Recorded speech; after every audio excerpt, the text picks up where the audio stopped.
Juru bicara atau jubir pemerintah untuk penanganan virus corona. Kasus COVID-19 di tanah air meninggal dunia dari karena terpapar virus corona.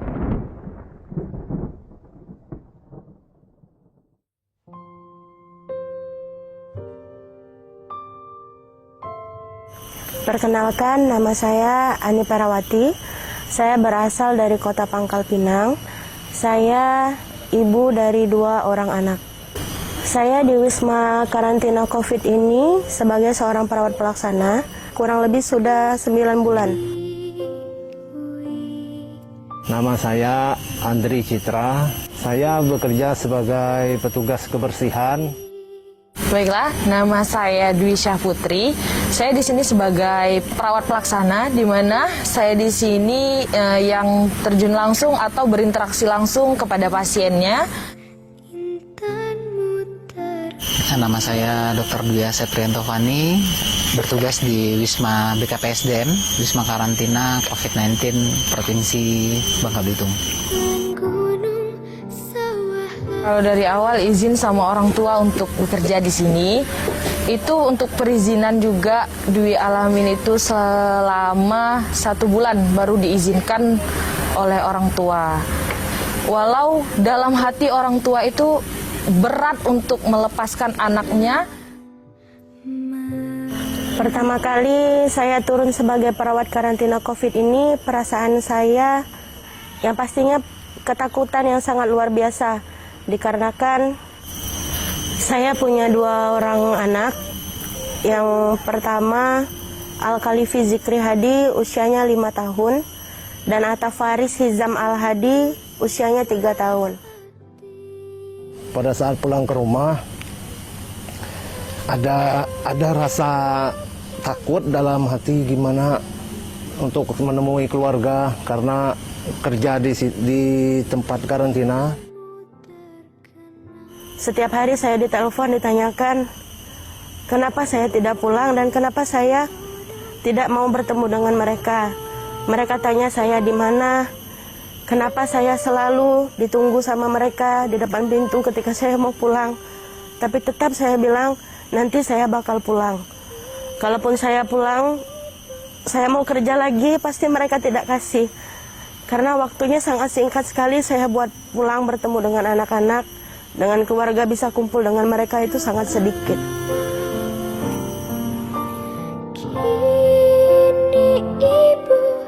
Demi menjaga perasaan mereka, saya selalu berkata, ayah bekerja untuk kakak, ke adik, ke ibu.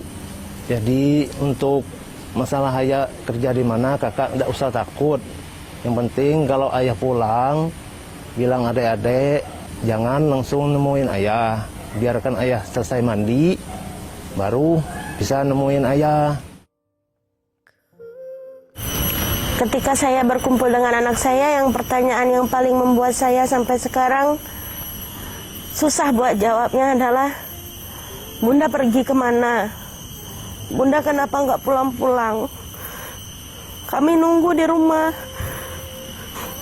Sampai kapan Bunda mau keluar? Bunda ninggalin kami sampai kapan? Sedangkan kami butuh Bunda.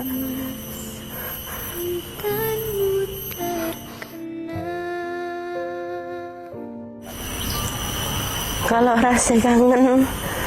rasa kangen sama anak, jangan ditanya seberapa kangen. Karena yang biasanya setiap hari sama-sama, setiap hari bisa lihat mereka ketawa sambil nangis, lihat kegaduhan mereka yang mereka buat, ditinggalkan, itu rasanya berat, bener-bener berat rasanya. Tiap kali ditelepon pun, kadang saya reject teleponnya karena apa? Saya nggak mau nangis di depan mereka. Karena pertanyaannya mereka pasti itulah, kenapa Bunda nggak pulang-pulang? Saya harus jawab gimana? Saya mau pulang, saya takut. Saya nggak pulang, ini tugas saya.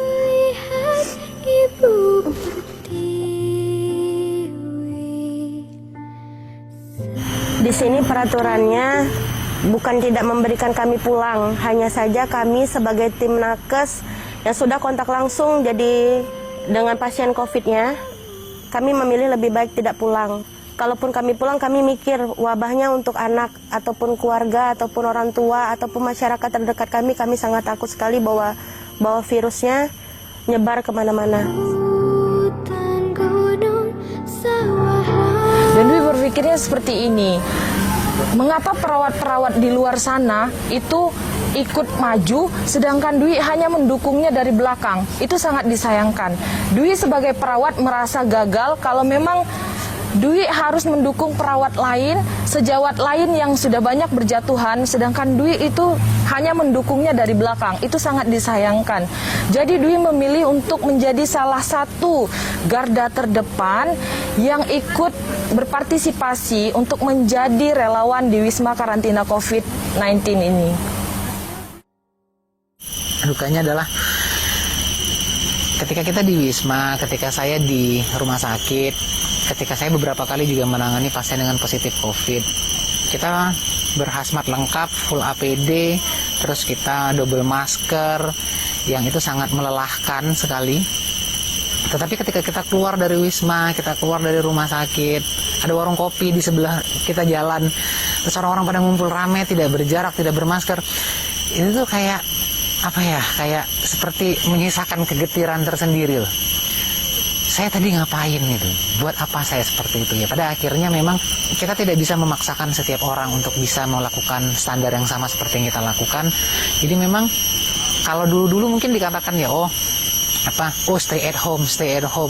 Terus terang kalau saya pribadi udah sekarang tuh nggak bisa, orang harus kerja, orang harus cari makan. Tetapi ketika tidak bisa tidak bisa menghindari kerumunan karena terkait dengan pekerjaan, minimal yang menjaga jarak, minimal pakai masker, sering-sering cuci tangan. Sudah 3 hal itu aja tuh udah cukup baik untuk memutus rantai penyebaran COVID.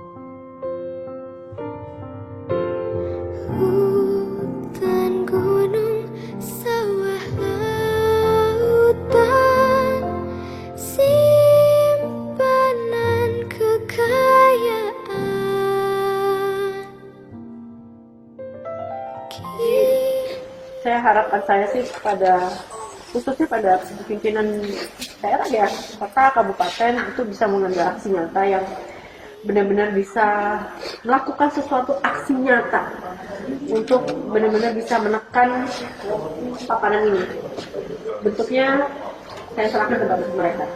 Yang pasti memang pengurangan jadwal aktivitas masyarakat di luar itu yang sudah saya pikirkan dalam saya. Dan ya mudah-mudahan kalau video ini rilis ini bisa didengar sama para pimpinan di luar sana yang mengambil kebijakan bahwa teman-teman di sini punya keterbatasan dan mereka sudah berjuang mengorbankan waktunya dan mereka sudah kelelahan, sudah hampir setahun berada di sini dan ternyata bukannya pengurangan tapi malah justru akhir-akhir ini trennya malah nambah.